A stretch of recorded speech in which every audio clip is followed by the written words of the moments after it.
Hi guys, আজকে দুপুরে মেনুতে ছিল পেঁয়াজ আলু দিয়ে ভাজা, রুই মাছ আর তার সাথে চাটনি। তো খাওয়া দাওয়া শুরু করা যাক। প্রথমে মেখে নিই একটু, এটা দিয়ে খাওয়া যাক। শাক থাকলে তো আমি ডাইরেক্ট খেয়ে নিই, দেখুন তো শুধু খাওয়া যাবে না, একটু মেখে খেতে হবে। খাওয়া দাওয়া কমপ্লিট। আর এই যে আমার জায়গাটা দখল করে শুয়ে আছে, আরেকজন তো ঘুমিয়েই আছে তখন থেকে। আর এই যে বেটা আমার জায়গাটা, এই কি ব্যাপার, তুই আমার বেলায় শুয়েছিস কেন? আরেকজন আবার যখন ওট ওট ওট বন্ধু ওট, মার বন্ধু ওট, দেবো দেবো, ভয় পাই না বান্দর। Show show.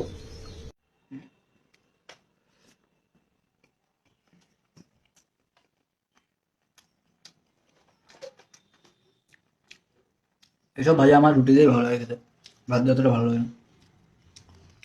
যাই হোক, সবাই কেমন আছো অবশ্যই কমেন্টে জানিও।